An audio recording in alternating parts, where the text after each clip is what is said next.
Hello my dear friends, आज की class में हम डिस्कस करेंगे intrapreneur and difference between intrapreneur and entrepreneur. तो क्या होते हैं ये दोनों? आपने इंटरप्रेन्योर के बारे में तो पहले पढ़ा है, पहले वाली वीडियोस देख लेना अगर नहीं है क्लियरिटी। लेकिन सिंपल लैंग्वेज में अगर मैं ये बोलूँ, इंटरप्रेन्योर एक इंडिपेंडेंट होता है अपने काम करने में, नया बिजनेस अपॉर्चुनिटी को शुरू करता है। इंटरप्रेन्योर एक ऐसा पर्सन होता है जो मार्केट सिचुएशन के अकॉर्डिंग नीड को आइडेंटिफाई करके कोई प्रोडक्ट या सर्विस को एमर्ज करे, मार्केट में लेके आए।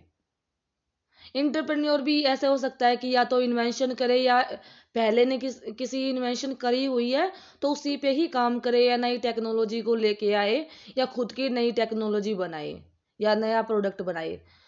लेकिन जो इंट्राप्रेन्योर होता है, ऐसा इंटरप्रेन्योर होता है ये जो कि एक ऑर्गेनाइजेशन के अंदर से निकल के आता है। क्या मतलब हुआ इसका? कि कोई ऑर्गेनाइजेशन है बहुत बड़ा, उसमें क्या जो टॉप एग्जीक्यूटिव हुए हैं उसी को मोटिवेशन देते हैं, यानी कि उसी को मोटिवेट करते हैं कि आप रिसर्च स्टडी करो और रिसर्च स्टडी के अकॉर्डिंग कोई नया प्रोडक्ट लेके आओ जिसको कि हम अपना ऑर्गेनाइजेशन में बनाएंगे उसको। इस तरीके से इंट्राप्रेन्योर काम करता है। तो देखते हैं क्या है कि जो इंटरप्रेन्योर जो होता है emerge from a within the confines of an organisation are called intrapreneur.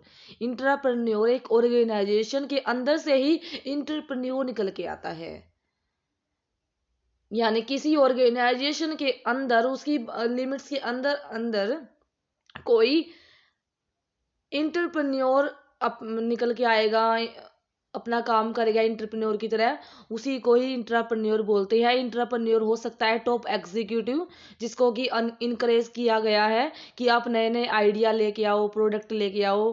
तो टॉप एग्जीक्यूटिव जो काम करेगा उसी को इंटरप्रेन्योर कहते हैं। जो इंटरप्रेन्योरशिप जो कॉन्सेप्ट है डेवलप्ड कंट्री जैसे कि अमेरिका में ज़्यादा पॉपुलर है, और बड़े बड़े ऑर्गेनाइजेशन के अंदर क्या होता है, जो टॉप एग्जीक्यूटिव को इनक्रेज किया जाता है कि आप नए नए आइडियाज़ को लेके आओ, उन आइडियाज़ को प्रोडक्ट में कन्वर्ट करो, रिसर्च करो, उसके ऊपर डेवलपमेंट करो, और जो भी एक्टिविटीज़ होनी है वो विद इन ऑर्गेनाइजेशन करेंगे। तो टॉप एग्जीक्यूटिव को इस तरीके से मोटिवेट इनकरेज किया जाता है कि आप नए नए आइडियाज़ लेके आओ, उसको इम्प्लीमेंट करो ऑर्गेनाइजेशन में।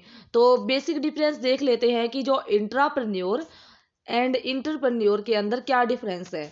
तो सबसे पहले जो इंट्राप्रेन्योर डिपेंडेंट होगा ओनर पे, जिसका ऑर्गेनाइजेशन होगा उसी पे डिपेंडेंट होगा।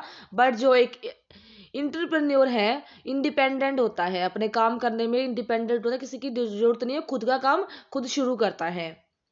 फंड्स जो भी खुद से राइज नहीं कर सकता, जो भी पैसों की या कैपिटल की जो भी रिक्वायरमेंट है वो खुद की कोई क्षमता नहीं है, उसको डिपेंड रहना पड़ेगा दूसरों पे। ये खुद से अपने फंड्स राइज कर सकता है। जो एंटरप्रेन्योर कोई है, रिस्क इन्वॉल्व हुआ है, उसको बियर नहीं करेगा, वो एक ऑर्गेनाइजेशन का रिस्क है।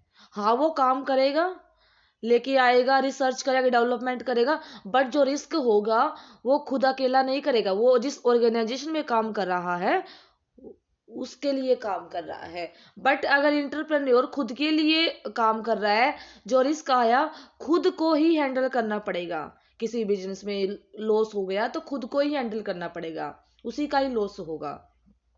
इंटरप्रेन्योर ऑपरेट करेगा खुद को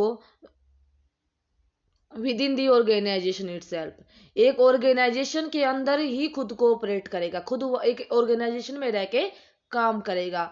बट जो एंटरप्रेन्योर ऑपरेट बाहर से भी काम कर सकता है। कैसे भी काम कर सकता है entrepreneur does not have ownership of the new venture. उसके खुद का कोई नाम नहीं होगा, ओनर नहीं होगा। अगर उसने नया कुछ काम किया है तो ओनरशिप उसको नहीं मिलेगी, या नया जो भी कुछ शुरू किया है वो कंप्लीटली इंडिपेंडेंट नहीं होगा उसके लिए। और जो इंटरप्रेन्योर है कंप्लीटली इंडिपेंडेंट होता है। खुद का मालिक होता है। जो भी नया वेंचर कुछ भी कैपिटल शुरू किया है उसने, तो खुद का ओनर होगा, खुद का मालिक होगा।